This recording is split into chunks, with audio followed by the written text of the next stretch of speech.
Twitch channel. Thank you so much for joining us again on this wonderful Monday.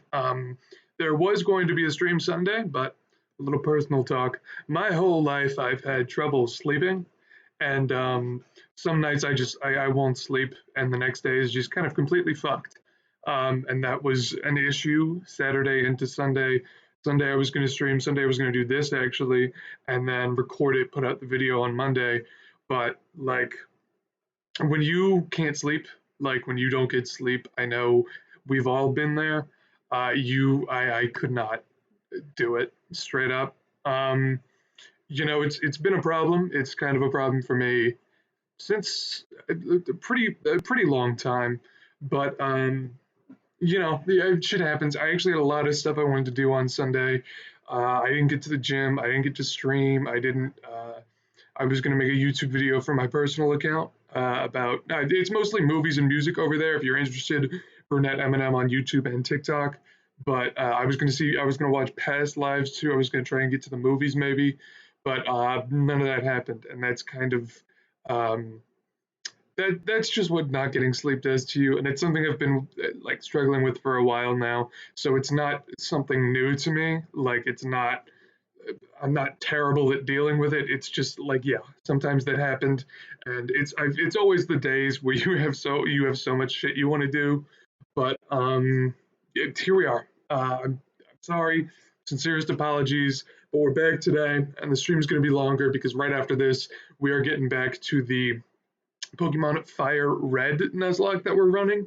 But I wanted to bang out this really quick. If you see the title, you can see that today we're watching, ignore my tabs, but you can see that today we're watching 99 Problems with AEW in 13 minutes. Now, you can't see this title, but it's there, I promise. Um, this was a video that came across my recommended because I watch like wrestling content on YouTube, obviously, and I was like, oh, is this going to be like, genuine criticism? Because there is genuine criticism of AEW to be had. Or is this just going to kind of be like a WWE mark shitting on AEW? And there's a little bit of both. I will be fair. I've seen the full video, but I wanted to do something like, about this. I'm a little late to the party. This was kind of big for reactions on YouTube a little while ago, but shit, here we are now, man. Um, Without further ado, I suppose, let's get right into it. It's a 13-minute video, which means I'll probably take about an hour talking about it.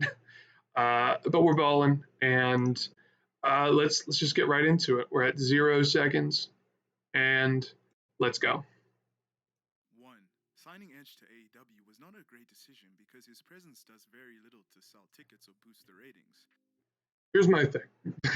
This is gonna come up a lot in like this video specifically, and I'm gonna say the same thing every time. My argument, a lot of people are like, oh, AEW sucks or AEW did a bad move because this doesn't make them any money or boost them any ratings. And that's the reasoning he gave for signing Edge being bad, which I disagree with, of course, but I'm not going to get into the fact that his run has been great because he didn't say that Edge wasn't going to wrestle well. I want to be fair, right? I'm not here to just shit on a guy. But my big point with this, and there are a couple of instances of this in this video, and I'm just going to say the same thing every time. AEW pays me, and I'm assuming this man, $0 based on ratings, based on TV money, based on how much money they make. So why should any of us care about their ratings, their income, their money? I don't watch AEW because it makes a ton of money. I watch AEW because I enjoy the wrestling. Okay, that's the thing. 2. Signing Ric Flair to AEW in a multi-year deal doesn't make any sense considering he's almost 75 years old and brings... That's correct. My official stance on Ric Flair is, I don't know if I can say this on Twitch, is that Ric Flair should be shot and killed.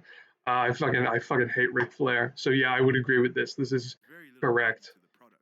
It also doesn't help that he has a very shady past. 3. Yeah, I'm gonna give him his due when he's like right, and there are spots in this video where he's like, yeah, this is correct. I would agree wholeheartedly. Right.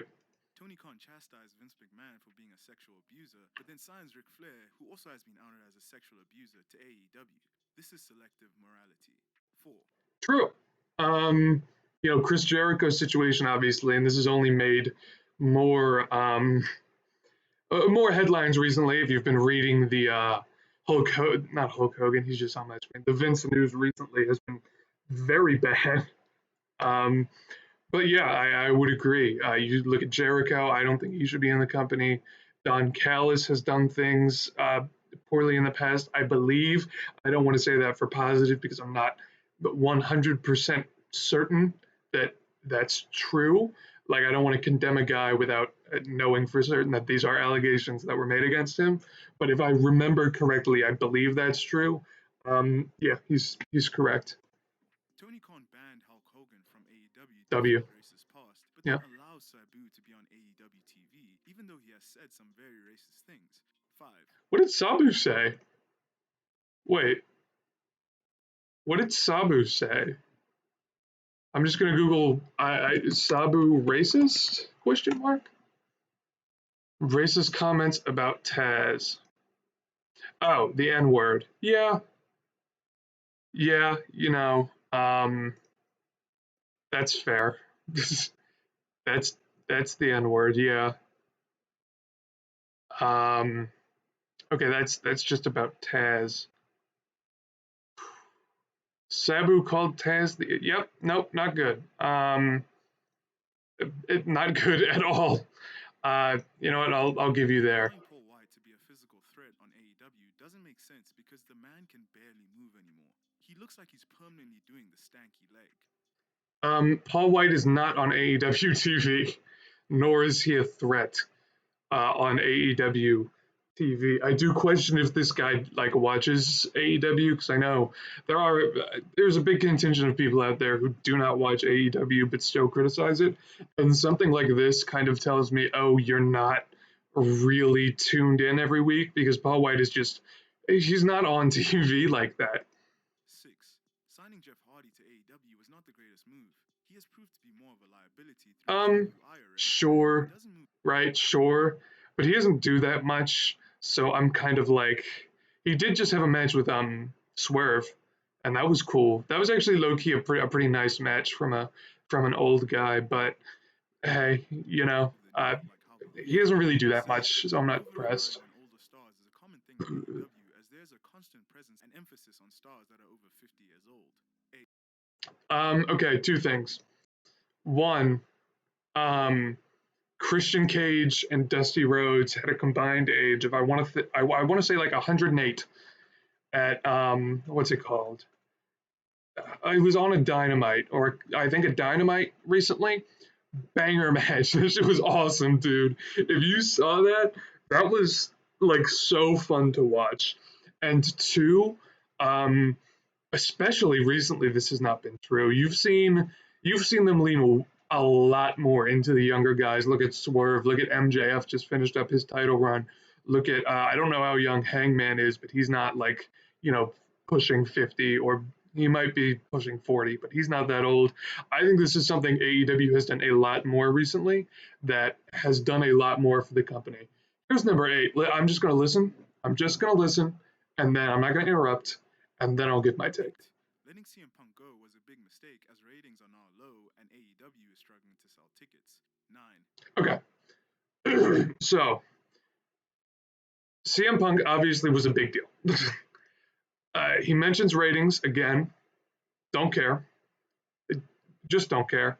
Uh, give me a second. I have a tweet about this I want to pull up. Um, it was about Cody and it was about Cody and Punk. I can't believe they fumbled these guys, and it was I disagreed, obviously. I said they did not fumble CM Punk. Cody, I don't know. I wasn't really around for that era.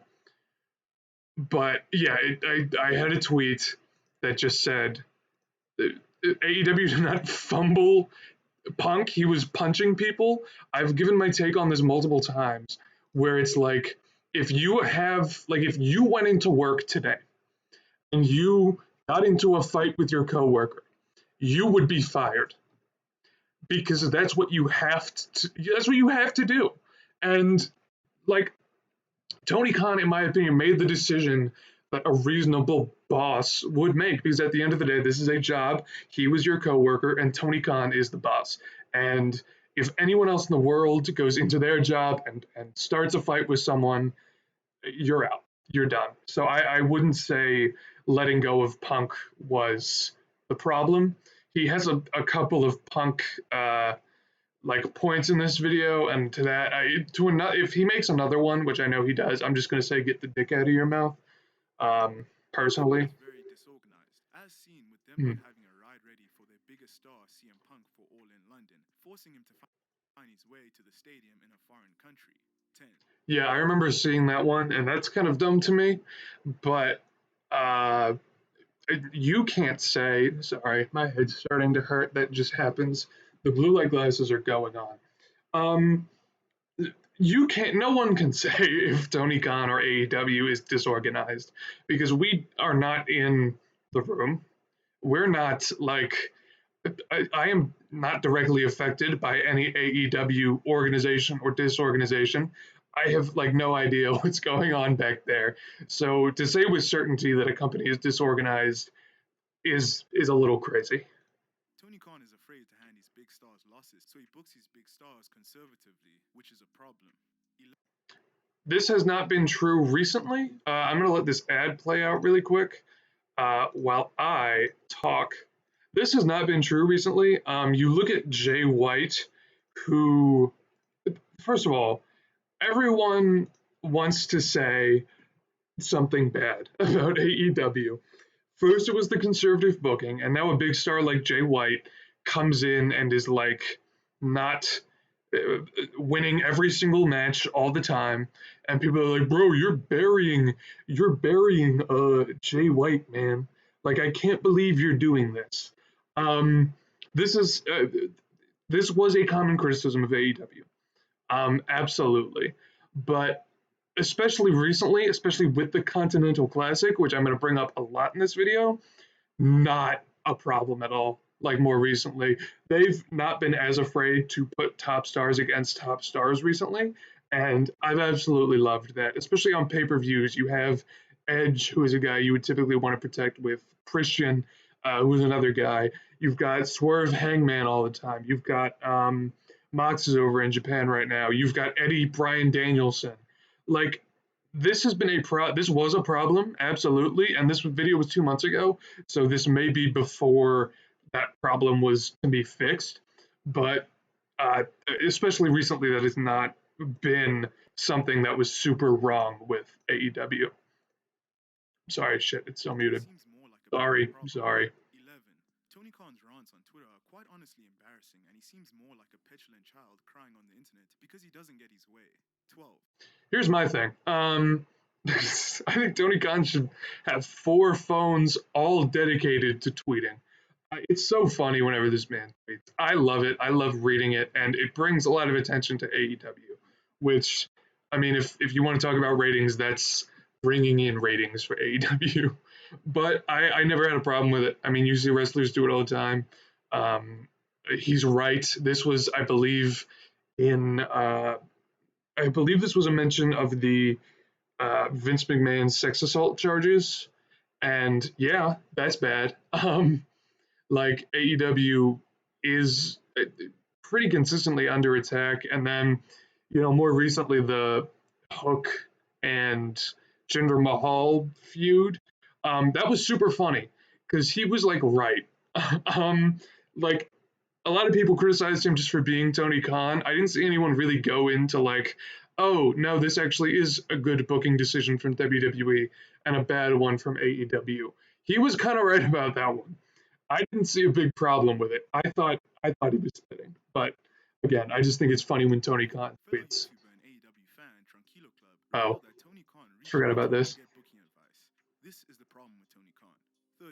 Okay, that he was just lying.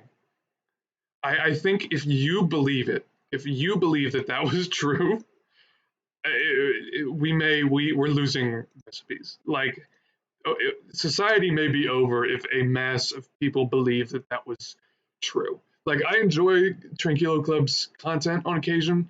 I can't speak to him as a person because I've never like met him or hung out with him, but I think he was just lying. Um, Not a big deal there, but he was just lying, in my opinion. Tony Khan's huge announcements are getting out of hand. Some of the stuff that he Ooh, announces can just be too yeah. grand. 14. Remember Full Gear? I do, and the other co-host of this podcast does, Tyler. Um, Tyler had this criticism of Tony Khan as well, and when there was a big announcement at Full Gear that was advertised, um, Tyler was like, "It's just going to be something stupid about Wembley." And I was like, "No, man, if they're doing it at a pay per view, I feel like it's going to be something big. I feel like it's going to be a signing. I feel like it's going to be Will Ospreay." So Tyler bet me that if it was Will Ospreay on the next stream that we did together, he would wear a Commanders jersey because he's a Cowboys fan. So on Saturday, when we streamed the Royal Rumble together, Tyler had the Commanders jersey on because the big announcement was big. The big announcement was massive. And it's a little nitpicky thing that was true, but it is very nitpicky. A lot of these are nitpicks, if I remember correctly. We get into some really like wicked shit soon. Don't worry. Tony Khan can't get a hold of his talent. This is seen with the many backstage fights in AEW. 15. Um, I don't know why that's Tony Khan's job to like make sure people are acting accordingly. I don't know if you've seen Tony Khan right here. He's not a big guy. Um, like he's not stepping in to stop a fight. Conflict resolution maybe, but at the end of the day, it's the two men who are fighting, who are responsible for their own actions. And I, of course, would say this about WWE as well if they had these big problems. But I don't see it as like an AEW problem or a specifically Tony Khan problem. Tony Khan is too nice and wants to be one of the boys so bad. This results in people taking advantage of him. Name one time. Name an instance of that, please. Um, I personally can't think of any time where like news has broke where it's like Tony Khan was too nice, so people his talent has taken advantage of them. I don't remember that, and it's better than the alternative. I think, like we've shown, it's better than being Vince McMahon and like an asshole and a bad person. I'd rather have Tony being kind of a little too nice than Tony being a tyrannical asshole. It's my thing. 16. AEW lied about the all in Wembley attendance. They said that their Oh, attendance was over 80,000, while the English government said that their attendance was around 72,000. Very WWE move.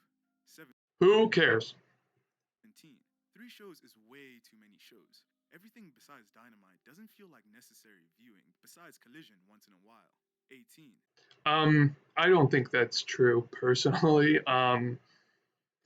You look at WWE has three shows, obviously, and Rampage sort of acts not fully, but sort of acts as the uh, AEW NXT kind of, and I like that. I think there's enough hours, and if any company is justified in having a lot of hours on TV, I think it's AEW. With the roster as stacked as it is, you need time to have your big stars and amazing wrestlers like working. Like you need to be able to put them on TV, and three shows does that. AEW's crowds are getting emptier by the show. 19. I don't care. Um, they don't pay me any money, so yeah. On top of the empty crowds, the crowds are much quieter in comparison to the AEW between 2019 and 2021. 20. I don't think this is true. I've noticed, at least personally, a lot more. I maybe the crowds are a little quieter, but I think they're better because they pop for a lot of in ring stuff, and they're very easily excited, which if you hear a crowd popping on TV, that gets you more excited, and I think that's good for the company. I would personally rather have a smaller crowd that's very engaged, that's very into it, that's popping at everything, as opposed to like I don't want to I don't want to get into this, but like the Royal Rumble crowd from this Saturday was not awesome. A lot of the in-ring stuff they didn't super care about, and they didn't feel super engaged outside of like counting down to 10, right? But I guess that's a matter of opinion. AEW tours in the same places constantly and it wears off the novelty of AEW in these cities. 21. I don't care. I don't know why anyone would really care about that, except for the fact that they're never in DC or Baltimore. I don't care. I'd love to go to an AEW show, but they're not around me. AEW's ticket prices are quite high considering their product isn't that hot. They've reduced their prices, but it's still a problem. Oh, I remember this. Sorry, shit. I had research about this in my when I was planning to make like a normal researched video about this. I had done research on this. I'm gonna go on to Ticketmaster right now. I'm gonna go into Ticketmaster right now, and I'm gonna pick the upcoming Dynamite for Dynamite slash Rampage for this Saturday, and we're gonna compare that to SmackDown. I'm not gonna do the Raw after the Rumble because that can be a little inflated, but I'll do the shit. I'll do the Monday, February 5th in St. Louis, Missouri. Um, okay, so if we're looking at like ringside seats, right? Section C in the shit. We're looking at Section C in the Enterprise Center. We're looking at WWE right now, $1,000, $625, like a lot of money. We're looking at like, you get back to like row L, and it's like, no, not really. But if we're looking at like rows C and rows, or that's a VIP package, so I'm not gonna be an asshole and like do that. I'll show you my screen and like what I'm doing right now. We're not gonna be dickheads. We'll go section 101. Okay, you're looking at like shit. Section 101. Yeah, see here, 101, $186, $191, $175, $180. We're looking at like $200 seats, essentially, for relatively good spots. Now we're gonna go to the Dynamite Rampage, and we're gonna look at similar seats in Section E. Now we're looking at $60. We're looking at 60s pretty much all across the board. AEW is absolutely more affordable to the average person than a WWE event right now. And I think that's good for the sport. Being able to get people in live to see these shows for a semi reasonable price, I think that's spectacular. And I disagree with the idea that it's too expensive for people. Maybe it is for some people. I don't want like I'm very lucky to grow up in a household that has money for kind of extremities like going to a WWE show or going to a sports event. But I would say to the average middle class person, as a little treat, like once a year when it comes to their city, $60 is certainly a lot more reasonable of a price than in the 200s. That's just me though. AEW ratings have been suffering in 2023 I and don't it's just care. getting worse. They don't pay me any money. AEW and NXT went I made a whole back video in about the 2020. NXT AEW Dynamite thing, and I don't care. Very stacked card with top Um, stars. It's still embarrassing for AEW. I simply can't care. AEW haven't hit $1 million Again, on Dynamite I since don't February. I don't make money from It this, doesn't look like that will change for a so while. I don't. Battle of the Belts Again, episodes are a flop. I Title don't think changes so. rarely ever I happen like a and lot of fans Battle of the don't Belts care. episodes. All of the maybe I'm a mark, maybe I get excited too easily, but I do get excited for like the Winter is Comings, the Battle of the Belts, the Halloween episodes that they do. Those are fun to me. I get excited for them, and even if I don't know, maybe the ratings aren't the best, but again, I just don't, I can't bring myself to give a shit about the 26. ratings. AEW are moving to monthly pay-per-views, which Listen, isn't a bad thing, but sorry, I'll hear him $50 out. a month for a pay-per-view is outrageous, considering WWE does the same but for $10 a month. 20. Okay, if you're, I'm not going to admit to anything on stream right now, but if you are um, watching pay-per-views on Bleacher Report, or if you are paying too much, if you're paying too much for pay-per-views in the year of our Lord 2024, all hope might be lost for you. 27. AEW still don't have a streaming service like the WWE network, even though Tony Khan has promised it for years. 28. One, I don't care, and two, um, they're gonna be with Max soon, I think. I want to say that was the rumor, and I'm rooting for it. I'm rooting for it, frankly, because by the way, super awesome. I'm probably going to Towson. Just there's going to be a more formal announcement on like the TikTok, and maybe I'll post like the short on the YouTube. But I'm a senior in high school right now, and it looks like as of right now, next year I'm going to be at Towson. Towson, when you go there, actually comes with Peacock and HBO Max in dorms. Which, if I get free Peacock and free HBO Max for 2 years, 3 years, depending on how long I'm living there, fuck yeah, I get to watch both massive wrestling companies for free. Fuck yes, dude. Um, that's just me though. But yeah, there's the early college announcement. Storylines in AEW are lacking and not good enough. 29. This isn't true actually. Swerve versus Hangman, Samoa Joe versus MJF, the Devil storyline, the Continental Classic had a bunch of storylines in itself. Daniel Garcia, oh my god, my man. I love him.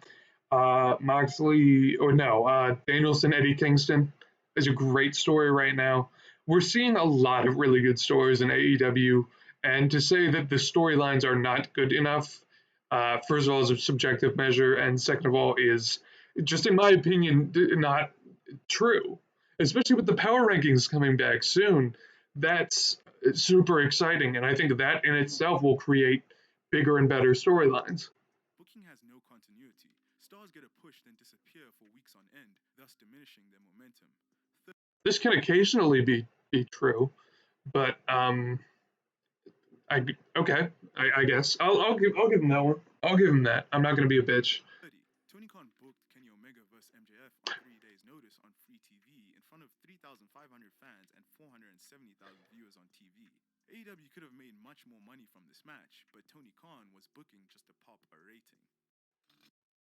Okay, we're cutting to an ad, so I'm gonna let this play out and I'm gonna talk. I remember seeing this on like the first time I ever watched the video, but that pissed me off so much. That made me so mad for him to say, "Oh man, I'm pissed that there was a Kenny Omega MJF match that I could watch for free on my Saturday night." What are we talking about here? We're losing the plot to extents we've never seen before. That's awesome. We should all be thankful that we got a banger match between two of the company's top stars on free TV. Booking to pop a rating, I don't care. We got to see two of the biggest and best professional wrestlers in the world right now wrestle on free TV. If you complain about that, I don't think I genuinely don't think you love the game. I don't think you love the sport, frankly. The booking of the women's division has been a problem in Hmm. AEW since day one, and it's basically the same to this day. 32. True. Here's the thing. I'm not going to get into a whole thing right now, but I did make a video on the TikTok account at Own Accord Podcast, if you want to follow us on TikTok, about the AEW women's division and how there are problems with it. But recently, I think the meme has been watching Athena versus Billy Starks main eventing the Ring of Honor pay per view, changed Tony Khan's life. Because ever since then, he's been booking way better in the women's division. And I don't know if that's true, but that's really funny to me. I hope it's true, really. Um, Not to mention the WWE women's division sucks ass right now. The tag division especially is terrible, and they're not getting a bunch of like their top stars are not going against each other. When was the last time Rhea had a good match? When was the last time Rhea had a match? Period. Don't talk to me about Rhea Ripley, Maxine Dupri. Okay, it's gonna get violent in here if that's mentioned at all. When was the last time Becky had a match? When, except against Nia Jax, which is actually kind of a banger on day one. I'm not gonna lie. When was the last time Bianca had a singles match? Or when was the last time anyone in Damage Control won outside of winning the tag titles and Bayley in the Rumble? Like, WWE absolutely has its fair share of poor booking in the women's division, but so does AEW. So I'll take that as a criticism, especially 2 months ago. That was my biggest thing against AEW. The women of AEW don't have enough TV time to tell stories or cut promos, and this affects the division negatively. 33. Okay, here's my thing. I follow a guy on Twitter that every day, or at the end, I think it's every like Monday, follows like tweets how much women's wrestling was on each show. And I'm about to show you right now. I asked him if, yeah, here's the most recent week. I asked him if I could do this, and he was like, yeah. And so I did. No one is having enough time for women's division on their shows, straight up. Where's the next most recent one? I'm just gonna I'm gonna search. I don't think I can do that on desktop low key. I might be dumb, but no, scratch that. I definitely am dumb. But the point I'm trying to make here is that nobody is doing a good enough job booking, like giving the women's division time, right? Nobody, TNA maybe. I'm not watching TNA that much, but hey, maybe they're doing awesome. WWE and AEW equally are not doing enough for their women right now. So, I mean, yeah, but yeah. The women's division has so much drama backstage. There's so much bullying and politicking, and that is detrimental to the division. 34. Since a certain dentist was off TV and hasn't been in AEW recently, that drama has generally stopped. And a lot of the women's top stars seem to pretty much get along. I don't know if you guys saw their TikTok actually. I think it was Soraya, who I like, people hate. Made a TikTok with a bunch of stars of the women's division talking about like being women's wrestlers, and they all like did it, and they all like seemed happy to do it. But yeah, right. Uh, it's a problem that I don't see being anything right now. Tony Khan is afraid to lean into real life. Vince McMahon would have taken full advantage of the all-in fight with Jack Perry and CM Punk and would have probably played the footage of the fight on TV and turned it into a storyline. But instead, Tony Sure. Khan just fired his biggest star, CM Punk. 35. Dick out of your mouth, first of all. Second of all, um, I don't know if Vince McMahon is really the guy who you look up to and say he is the example of being a good wrestling promoter and being a good like wrestling guy, being a good boss, right? Ethically, I don't know how smart of an idea that is.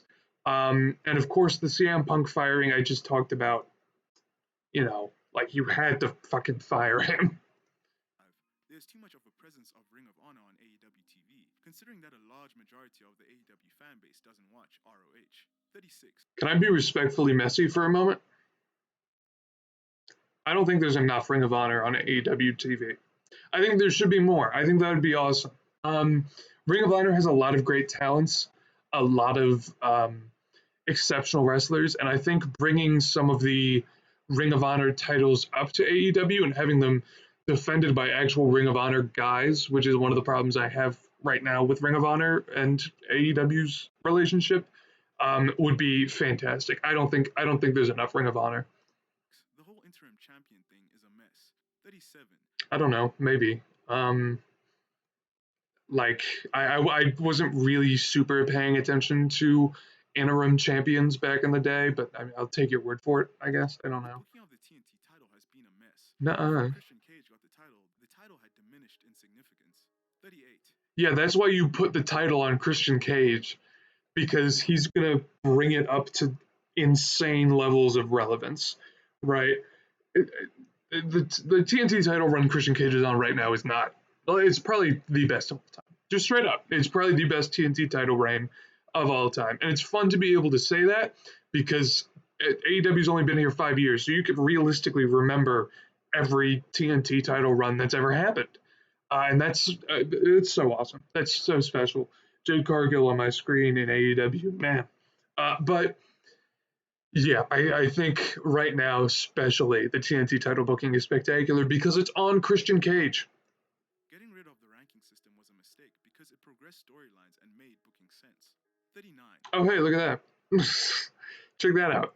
Ratings back at the end of the month. I think they get released on Dynamite this week. So I get excited for that. I'm so Tony gassed. Khan could benefit from I'm so having a creative gassed. team or someone qualified to help him with creative in order to add good storylines to matches. 40. I don't care. AEW doesn't hold production meetings in fear of things leaking before the show, even though this is a prerequisite to put on a good TV show. And that's why there's so many production issues with AEW on TV when watching live. 41. Okay, this wasn't really about that, but I'm going to take it as an opportunity to talk about something that I'm passionate about. So I'm a film guy, right? I want to go to Towson to go to film school and make movies, and so I watch a lot of movies with that are technically exceptional, right? With fantastic camera work, fantastic lighting, fantastic set design, all of that. I can tell you, like, as somebody who's tuned into this kind of thing, and as somebody who like very much tries to notice these things, AEW's camera work and their like shots that they're getting has been exceptional recently. I know I sound like I'm yelling and that I'm angry, but I'm not. I'm just I really care about this. Has been so good. The amount of spectacular shots that we've gotten just off like just off TV alone. Watch this shit, dude. Oh, wait, where is it? I'm trying to find it. I'm trying to find an example right here. Oh, this is all crypto stuff. I guess Hook is like a crypto thing. Is this Batman? Oh, bruh. Yeah, look at this shit, dude. Look at this. Check this out. Like, this is so good. The Hook signal is so gas. And look at the shot they get of Samoa Joe. Look at this. That's so good. That is so exceptional. And then we've got Hook, Samoa Joe. There's another shot I'm thinking of, which is perhaps. I don't know where it is. Shit. I don't know if I'm gonna be able to find it, but it's the picture of Hook. Like, I'm gonna sort by media. It's the picture of Hook like sitting on the ropes, kind of, not looking at Samoa Joe, but Samoa Joe over the. It's called an over the shoulder shot, staring him down. That is so cool. That is so awesome. Let me see if I find it, dude. That was cool. But like, I love it. I love it so much. The AEW camera work recently has been off the fucking chain, and that's a production meeting thing that is working really, really well right now. Wrestling is supposed to be a circus. There's not enough freaks and too many guys in top positions of AEW that look like regular people. 42. I said, what did I say? I said something earlier in this video. Oh, I said the Kenny Omega MJF complaint is stupid and made me angry, and that's true. Nothing made me as like genuinely pissed off And that's without as any production issues with this AEW point keeping right people here. from watching live. Nothing made me Wrestling angrier. is supposed to be a circus. There's not enough freaks and too many guys in top positions of AEW that look like regular people. 42. Listen to that shit, man. What the fuck are we talking about? I know I'm sounding super angry, and it's because I am. That's so fucking dumb. That is one of the dumbest things I've ever heard anybody say in my entire life. Eddie Kingston, John Moxley, some of the greatest wrestlers of all, Andre the Giant, are, well, I guess he's kind of a freak, but the idea that you have to be some sort of freak to excel in this business or have to be jacked or 8 feet tall to excel in this business is just fucking not true. Like, it makes me so. Daniel Bryan is short. Eddie Kingston's a bigger guy, and they're putting on spectacular matches night in and night out. And to say that to succeed is like a prerequisite to succeed is looking either jacked or massive or something is fucking disgusting to me. Sorry. This one's stupid There's too. too many dream matches in AEW and not enough story driven matches. 43. What the fuck are we talking about? This one even, dude, we're on a run. Dude, we're on a run of just giant horse shit. This really pissed me Too many off. dream matches in AEW and not enough Too story many driven dream matches. matches, man. Too many great matches that people want to see. What are we talking about? So what are we talking? Like, actually, what are we talking about? Oh, they're not storyline driven. I don't fucking care. Kenny Omega fucking I don't know how to pronounce his name and I never have. Suzuki versus Adam Copeland. Uh, Nagata versus Danielson. Dream matches, and there's too many amazing matches that people are dying to see. Shut the fuck up. Driven matches. Shut the fuck 43. up. There's a massive focus on putting on good wrestling matches, which is fair, but it's not the key to growing an audience. 44. What are we talking about? This run of like 41 to 44 fucking has sent me into the stratosphere. I forgot he said all this shit. And like, what are we talking about? Like, genuinely, what goes through your head when you make a problems video and your 43rd problem is there's too much of a focus on good wrestling? Actually, what, like, oh my god.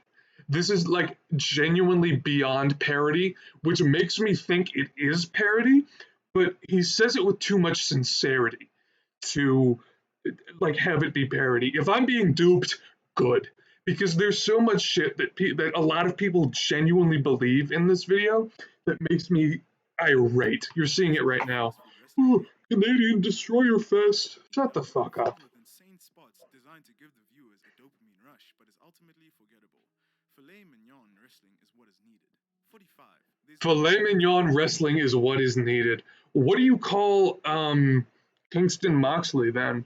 What are we gonna call God, who am I thinking of? God, who am I thinking of? What do we call Edge and Christian then? Like, what do you call uh, Danielson Ricky Starks or Danielson MJF or Danielson? I'm a big Brian Danielson fan. Danielson's Zack Sabre Jr. What do we call that if that's not the filet mignon of wrestling? Center in AEW, and Who fans the are fuck talking cares? about WWE is a performance center and they just had like 3 people injured, which sucks. 46. Of course, I'm not There's like not enough taking a victory quality lap. good matches. Not true. This is a massive problem in AEW, and quite frankly, there's just too much blood. 47. L plus Swerve Hangman was match of the year. John Moxley bleeds way too much. Almost every single match he wrestles in, he bleeds. This wears off the novelty and shock factor of blood. 48. I'm gonna kill you. I don't think I can say that on Twitch. I'm gonna. The amount of shit. I didn't remember this getting me this mad. Frankly, I don't. Why is there a koala here? I don't remember this being so stupid. I remember there's a run that I thought was really funny but it didn't necessarily make me mad. The entire like 40s of this list have made me genuinely angry. Because what are we talking about? Moxley bleeds too much. That's like a that's a joke. That's a joke people tell to kind of poke fun at a wrestler people love, right? To, to say Moxley bleeds too much is to say like Roman uses the spear too much, or uh, or Rollins uses this, or Randy Orton uses the RKO too much. Like 8. AEW matches are too unsafe. You have wrestlers flip flop flying and almost dying just to get a pop from the fans, which is unsustainable in the long run. 49. that's what wrestlers do. They flip flop and fly to get pops from fans. I don't know what you think wrestling is. Due to this dangerous way of wrestling, there have been way too This, oh, I'm gonna skip past this because I don't like looking at this. I really that was a really gross injury. Um, I would disagree. There are bigger injuries to bigger stars right now. MJF being one, he kind of was just workhorsing like crazy though. And he went to that stupid fucking chiropractor. Listen, if you take one thing away from this video, don't let it be about wrestling. Let it be don't trust chiropractors. That's a strongly held belief I had. But you look at Kenny Omega and like the diverticulitis is like sucks. It's as far as I know, kind of out of control. Adam Cole injuring himself really sucks because that fucked up a lot of storylines. Um, and there are major injuries, but a lot of them recently have just kind of been bad luck rather than unsafe working conditions. I know it's bad when one of your top stars, Jon Excuse me. Moxley, is calling out the concussion protocol in AEW. Yeah, that was something they talked about for a bit. That was a talking point for a while, and the general consensus was yes, that's correct. I don't want to give this guy his flowers, but the general consensus has been correct. Um, so yeah, I'll give him that one. 1. Bryan Danielson is a major asset in AEW, but he's fragile due to his injury-laden past. AEW have Oh, sorry, allowed it him to wasn't do done. whatever he wants, and that's why he's had so many injuries in AEW. Listen, I'm not advocating for using wrestlers too much or like overworking guys, but if there was a guy, it would be Danielson, right? If there was a guy who you were like, he can work injured, I think it's Danielson. He is one of the best technical wrestlers in the world. If there's anyone you trust to keep himself and his opponent safe, it's Bryan Danielson. And especially in what looks to be his final year of full time professional wrestling, which, true to the eye, um, yeah, I see the vision there. The orbital bone in actually speaking of storylines, the orbital bone break in the Continental Classic was a great storyline. But whatever. Sure, I'll give it to you. 52. This one too. AEW allowed Bryan Danielson to wrestle, even though he had 2 fractured orbital This is bones, the same thing which as is the last unacceptable. one. 53. Darby Allin takes Here a it is. Here's the run that's really funny to me. It's like 53, 54, 55, and 56 are all about Darby Allin. And like it's so funny to me. He just really hates Darby 58 Allin. bumps, which is awesome and all, but this sort of recklessness is what could land him in a wheelchair by the time he's 50. 8. I think it's Darby's responsibility to keep himself safe in the ring. Also, Darby has said he kind of wants to retire early, and that's why he does kind of the insane shit he does, is because he knows he's not going to be doing it forever. So he wants to be able to throw his body around while he's still young and can still do that. AEW needs to protect wrestlers from themselves. 54. Even though Darby Allin is This injured, one you're still allowed made to me giggle. perform death-defying stunts elsewhere, and this could seriously hurt him, which could be bad for AEW. 55. AEW should have never let Darby Allin flip a tricycle at a BMX show, man. This one is so funny to me. Sorry, this one's funnier. AEW even allowed Darby Allin to get a face tattoo. While this is sick on the surface, it ruins all chances for him to become a megastar in AEW. You can't have someone be the biggest star and marketer of your product with a face tattoo. Advertisers won't allow this. 50. Okay, here we go. It's time to go back to Twitter. Uh, we're gonna play a little game called Guess What Ben is about to pull up. Is it gonna be A, um, Timeless Tony Storm? Is it gonna be B, uh, Darby Allin accepting a plaque for on behalf of AEW? Is it going to be C, Darby Allin getting his face tattoo removed? Or correct answer was B, actually. Here's Darby Allin accepting a plaque on behalf of AEW. Um, I don't think it matters. I don't think people really care. I think, well, first of all, he's wearing the face paint, which he does a lot, which covers the tattoo. But I just can't watch this and say that that seriously is something that like matters. 56. MJF used to wrestle once or twice a month, but nowadays in AEW, Oh, he wrestles bruh. 4 to 5 times a month. This overexposes him and wears the special aura of MJF away. 57. First of all, MJF has more aura than anyone in the business. But um, this is how you get Roman Reigns. This is how you get what Roman is doing right now, where he's just never on TV, where he just never does anything, and you need Paul Heyman and Solo Sikoa and Jimmy Uso to make up for him. That's how you get that. If you save your stars showing up on TV or wrestling just for the pay-per-views, you get a champion that is not well liked or is not having a good championship reign. Also, it's hilarious to say good wrestlers are on TV too much, just personally. Allowing MJF to hype up his contract ending and him potentially going to WWE is a bad look. It makes AEW look like the little leagues. 50. Nuh-uh. I think it's funny. I think it would have been a good storyline if it wasn't for every other free agent. If it wasn't for like Okada, if it wasn't for Mercedes Monet, if it weren't for a lot of other people, this would have been a bigger story. But there's kind of no question whether or not AEW is going to re-sign MJF. I think the jury's out on it, and MJF is coming back, and I'm very confident in that. It's not only MJF who buries AEW publicly, but other wrestlers do this too, and it just makes a. Give me a sec. Give me a sec. I promise it's going to be worth it. I pro. I promise. I promise. Give me a sec. I need to do a Twitter bit really quick that's going to pop pretty much only me. Where's the picture? Where's the picture? You know which one I'm looking for, motherfucker. Uh, where is it, bruh?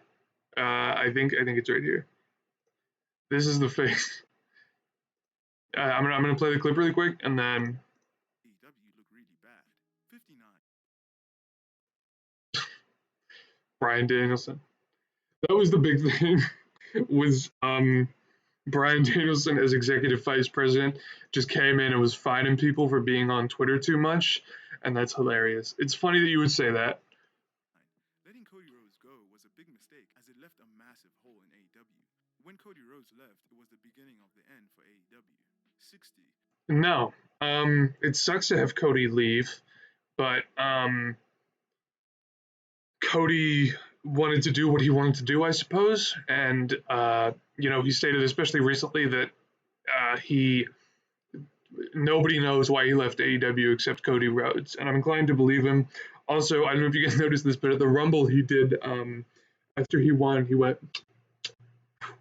"That was hard. I popped." Tyler didn't recognize it. That's Young Bucks and Kenny Omega reference in WWE. We're so fucking back, baby. Letting Jade Cargill go was a big mistake, seeing how she's been treated like a superstar in WWE. Tony Khan should Sorry. have thrown whatever amount of money she wanted so that she could stay. 61. Framing this as letting Jade Cargill go is weird because Tony clearly just kind of got outbid, or Jade wanted to go to WWE kind of regardless of money. So framing it as they just let her walk is a little disingenuous to me. Not signing Dragon Lee was unfortunate, but it highlights the problem of AEW giving one-off appearances to talent just to put them on WWE's radar so that they can sign them. The same thing happened with Cora Jade. 62. What's Cora Jade doing right now? I'm just wondering. I'm just curious. But no, this is hilarious because um, especially with the relationship with Forbidden, like the Forbidden Door, which has been talk of the town recently. WWE has not been able to sign a single New Japan free agent. And there's a reason for that. It's because these New Japan guys are like, hey, I've been in AEW before, and I know I like that working environment, and I want to be able to work with their roster more so than the WWE roster. And because the two companies are connected, it makes it way easier for AEW to get talent, right? The Jay Whites of the world, the Takeshas of the world, the Mariah Mays of the world. That's Stardom, but you get what I'm saying. I think that's just completely an incorrect point. It's been reported that the AEW fight for I don't care. $150 million I division. just Everyone I played the just game don't for a care, few weeks and frankly. dropped it because of its issues. It's now on If you sale care, for that's on $60 you, as it man. was at the launch date. It looks like the game is a flop and is not profitable. Just could 64. not care less. The whole WWE diehards versus Both sides are very toxic. This cuts both ways. AEW diehards thing is kind of cringe on both sides. But the problem with AEW diehards is that the second you criticize the product, it's like you've attacked them personally. I know because I used to be like this until I snapped out of it. 64. Yeah, man. I don't know what to tell you. That's both of them. Sorry. WWE's got shooters just like AEW. That one's not even the dumbest one he said, and I mean, it's up there. So, yeah. The New Japan Pro Wrestling and AEW Okay, wait. There's a point to be made about this, but it's the wrong point that he makes. relationship is one-sided. New Japan gets most of the benefits of their working relationship. 65. This is not true. If you look at, I'm not going to do it right now because this video is already going way too long. But if you look at the Forbidden Door card from this last year, AEW put over way more of their guys compared to New Japan. I think New Japan guys only went over, I want to say twice. AEW has been able to sign almost every New Japan almost every big New Japan free agent to their company. Again, the Jay Whites, the Takeshas. There's an argument to be made that it's bad for New Japan, but I don't think there's an argument to be made that New Japan is taking advantage of AEW at all. Adding the Ring of Honor belts, Oh, I like this one. professional Sorry. wrestlers could have a belt on them at any given time in AEW. And that's not even considering all the New Japan belts and the indie belts that wrestlers are allowed to have on TV. I'll let this ad play while I talk. Fun fact: between Ring of Honor and AEW, and then NXT and WWE, they have the exact same number of belts. I think it's 13 for both.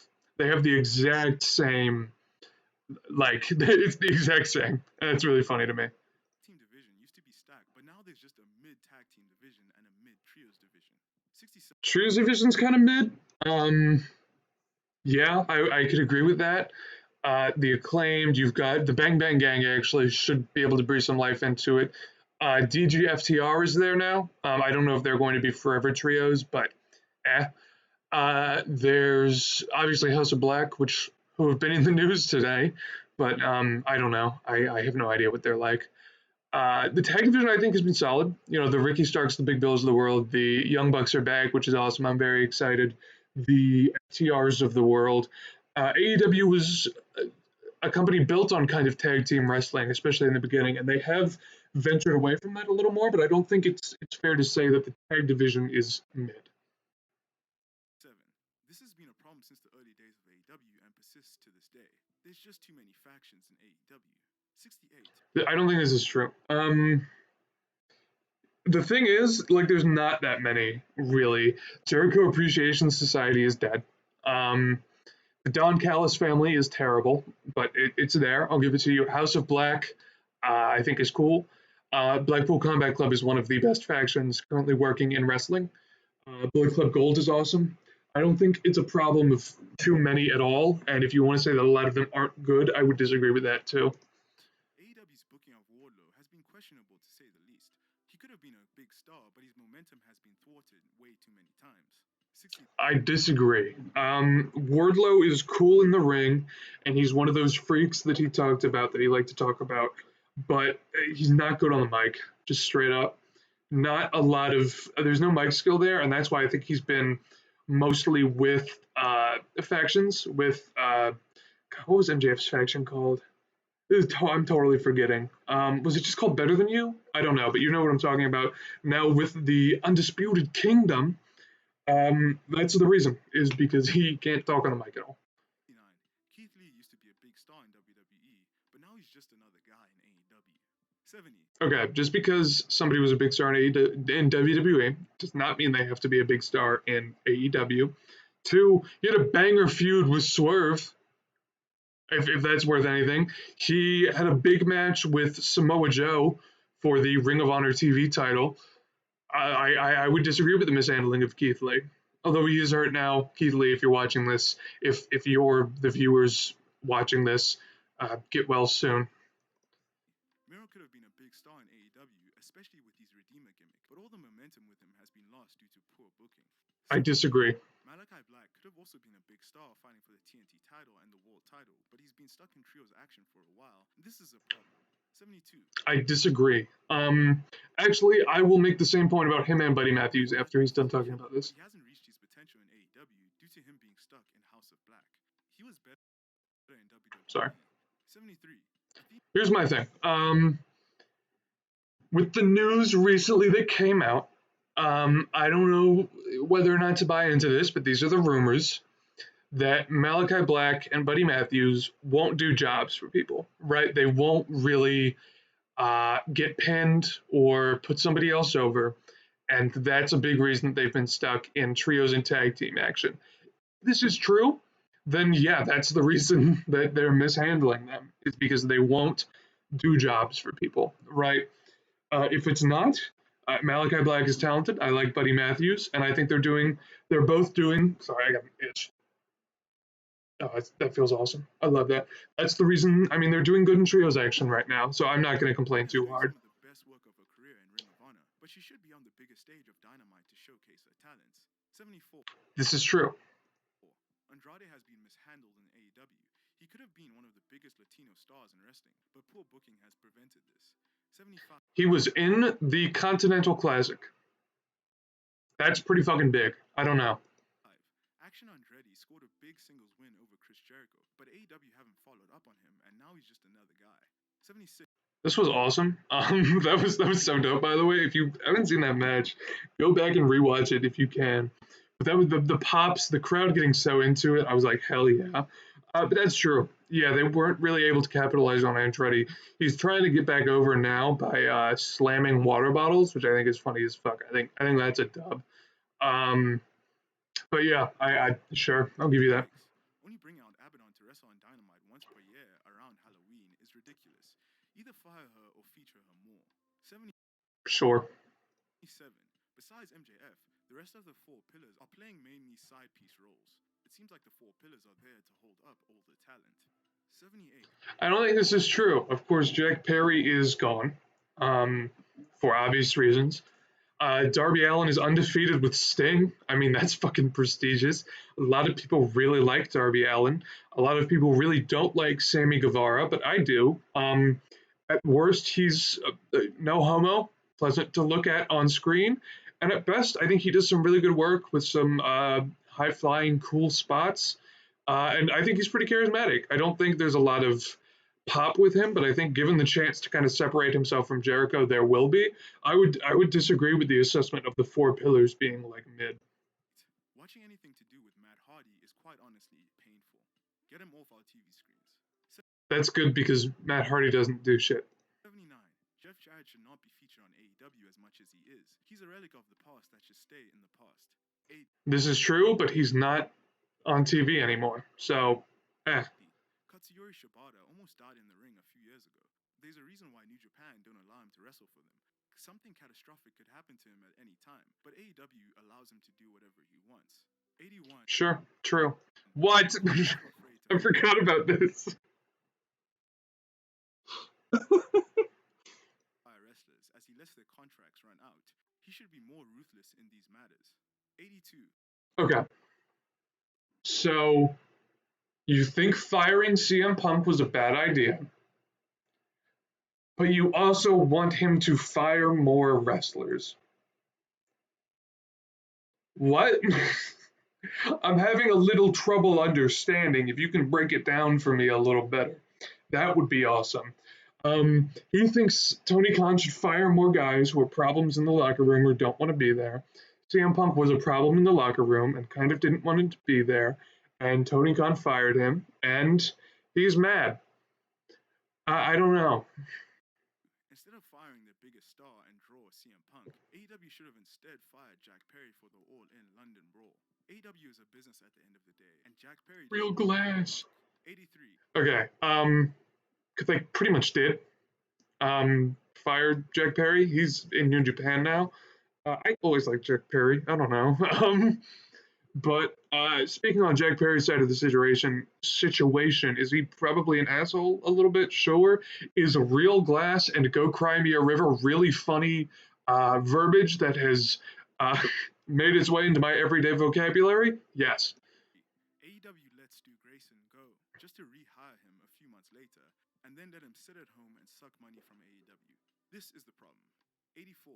I can't speak to that. I don't know much about that. So, Wrestlers are allowed to take too much time off from AEW, and this ultimately hurts the product. 85. oh man. Oh, I hate when workers have good working conditions. God, I hate it when workers get to take time off. Fuck. I'm so angry. That's how you sound right now, by the way. 5. This Referees one I in remembered AEW because it was really funny to me. are almost non-existent. They are meant to enforce the rules, but they just let the wrestlers do whatever they want almost all the time. 86. Aubrey Edwards clearly has main character syndrome. She wants to be the center of attention so bad and get herself over, which is not what a referee is supposed to do. 87. Here's my point about that. You don't care about referees. You don't. You do not care about referees. I'm telling you this for a fact. I don't know you. I don't claim to know anything about you, but the fact that you do not care about referees. Nobody does. Like it's the most insignificant, smallest thing in wrestling, being the referee, that nobody could possibly have strong feelings one way or another about any ref in the world, right? You you do not care about referees. I can say that with near complete confidence. The anti-Semitic storyline involving Juice Robinson and MJF was tasteless, considering 1,400 Jews were murdered by Hamas prior to that segment. 8. All right. So the Middle East has been, of course, a very no. I'm not gonna. I'm not gonna fucking do it. I'm not gonna fucking do it. I'm not doing that. What I will do is pull up Twitter really quick. Um, I'm not. I'm not gonna like do a whole thing about it. Um, where is it? I'm trying to do a bit. Can I fucking do my little joke? God damn it. Um, I'm not gonna do a I'm not gonna speak on that. But you know, calling it an anti-Semitic distasteful angle is a little deceiving because it wasn't really the full angle. There was a story behind it. I don't know if you guys remember the CM Punk MJF feud. I do. I think about it almost every day.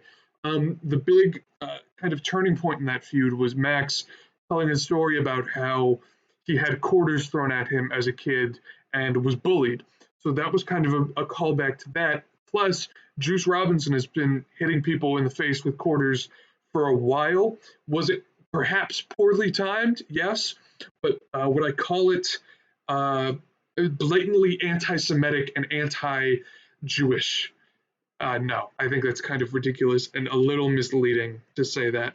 88. The bad acting in segments is just to Oh, create brother. visuals. The whole segment with Nick Wayne's mom was not good. 89. Buddy, what are we talking about? No wrestler has ever been a good actor except Batista and John Cena. I think John Cena plays his role well. Um, the Rock sucks. Like, no wrestler has ever been a good actor except John Cena and Batista.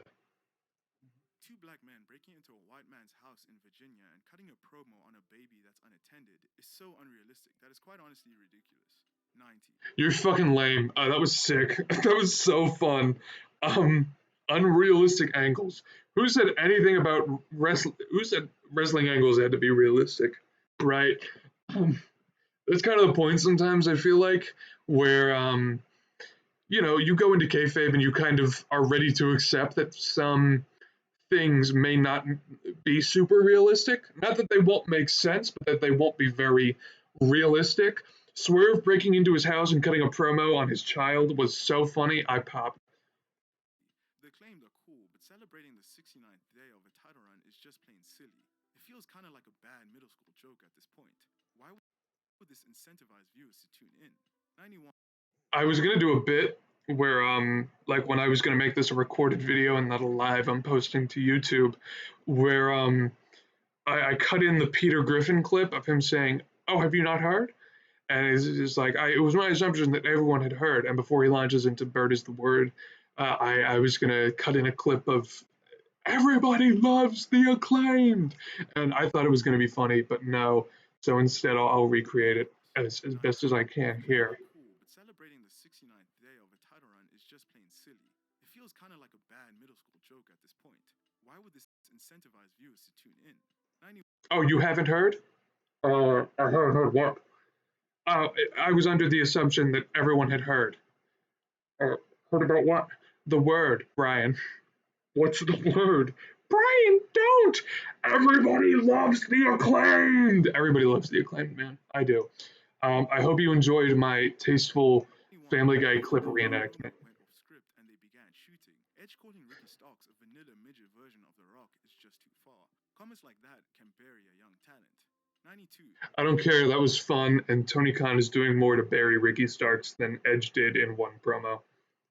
Powerhouse Hub's TNT title reign was largely forgettable due to bad booking, but AEW should have went all in on him because he could be a huge star for the future. 93. We agree on this for different reasons. Um, you think that because his TNT title reign was bad. I think that because the Don Callis family sucks, especially because everyone in it is so talented. The Takeshita's, the Hobbs, the Kyle Fletchers, who I like. Um, yeah, there we are. 3. Excalibur speeding through announcements on commentary to the point that he's out of breath was amusing at first, but it just gets a bit ridiculous after a while. Give the man more time. 94. Shut up. AEW has been in negotiation with Warner Brothers for a couple of months now for a new TV deal, but negotiations have been stalling due to AEW's recent slump. 95. Who cares? Also, to say that like a lot of people say, oh, Warner Brothers hates AEW, or like Warner Brothers doesn't like the dub, and in reality, I don't think it's true at all. AEW consistently gets like overruns on their shows, especially Dynamite. If you're watching that, um, excuse me, and like consistently kind of commercial-free segments, which I mean, as a fan, I love. So to say that the relationship with Warner Brothers is weak, I think is dumb. But also, I don't get paid any money based on how much Tony Khan gets paid by Warner Brothers. AEW is not concerned with growing their audience. They're more concerned with pleasing their hardcore fan base. 96. Correct. I don't think if AEW doesn't grow and AEW doesn't reach the level of fame that WWE has, I don't care because at the end of the day, it's an alternative, right? It's not the same thing, and that's what makes it so great. It's an alternative to the monopoly WWE had on the wrestling business for a while, and that's part of what makes it so beautiful. AEW have lost the revolutionary feel that they had in the early days. I'm gonna do a dumb bit. Give me a sec. It just feels like another wrestling show. 97.